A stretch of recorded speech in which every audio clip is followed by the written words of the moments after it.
Welcome to April Vokey's Anchored Outdoors. I'm Phil Rowley. Join me for my Stillwater Essentials Masterclass, coming soon. I hope I can teach you to love lakes as much as I do.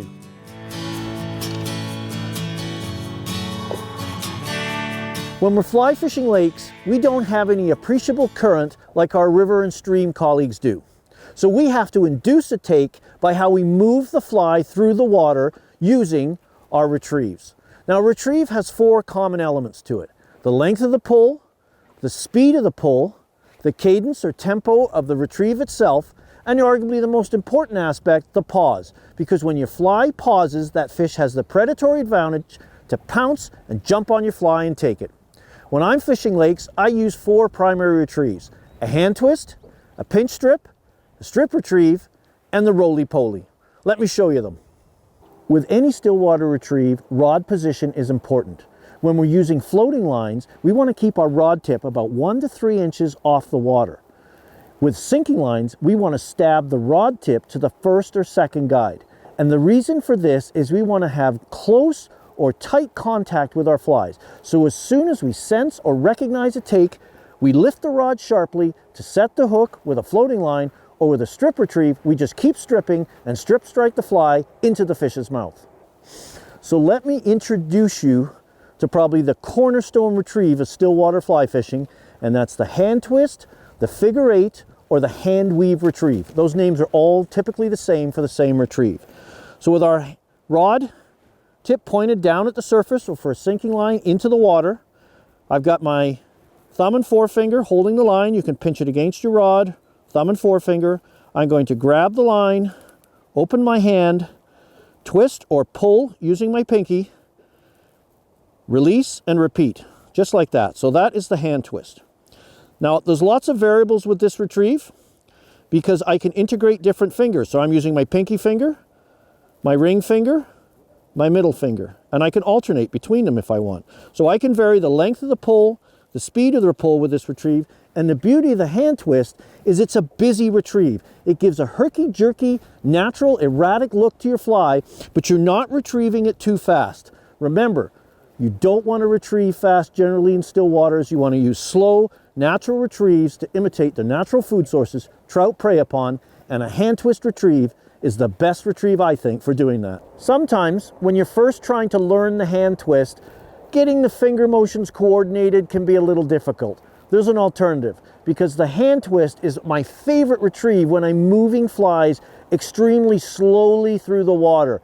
Chironomids, small nymphs, things like that. An alternative to that is a retrieve I call the pinch strip. It's a variation of the strip retrieve itself.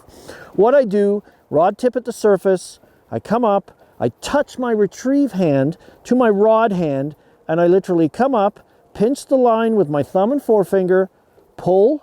I can only pull so far. I have to let go and regrip, and I pinch and I strip. And I never let the hands come apart.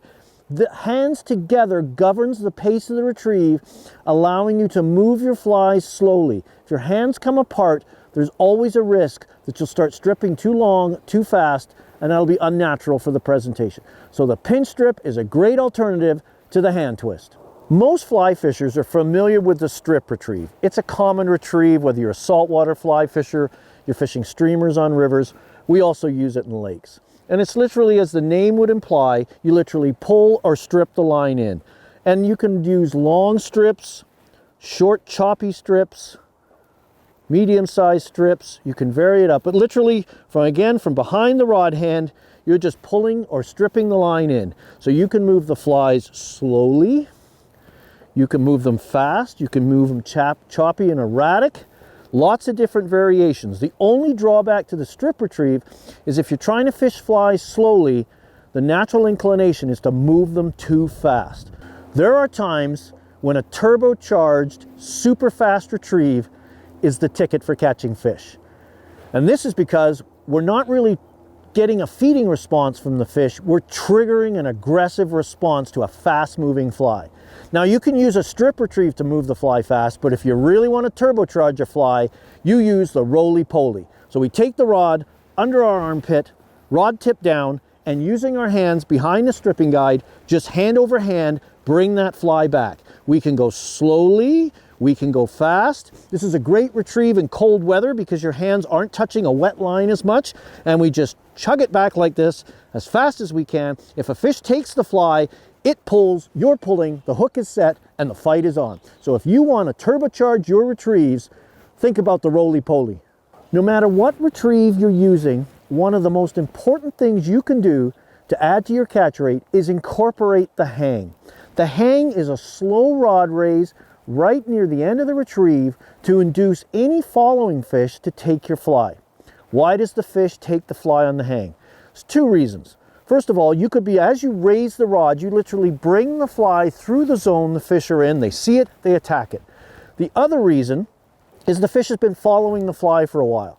It's interested but not committed. And when you raise that rod, you change the speed of the retrieve and you change the angle of your retrieve. And it's those changes that flip that kill switch in that trout's head from following the fly to attacking the fly. So if you want to increase your catch rate on lakes, always include the hang at the end of every retrieve. It'll probably add 20 to 30% to your catch rate. One of the things you want to keep in mind whenever you're fly fishing still waters is to cover as much water as possible. Don't get into the habit of always casting in the same path or lane. You want to spread your casts around and cover as much water as possible. And to do that, I use a technique called fan casting.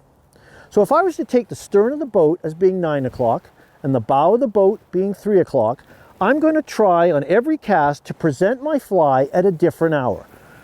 11 o'clock, 12 o'clock, 1 o'clock, 2 o'clock, 3 o'clock, and reverse that back and forth across the entire expanse of water in front of me here to present my fly at different angles, to different locations, to different fish. Covering as much water as I can only increase your catch rate.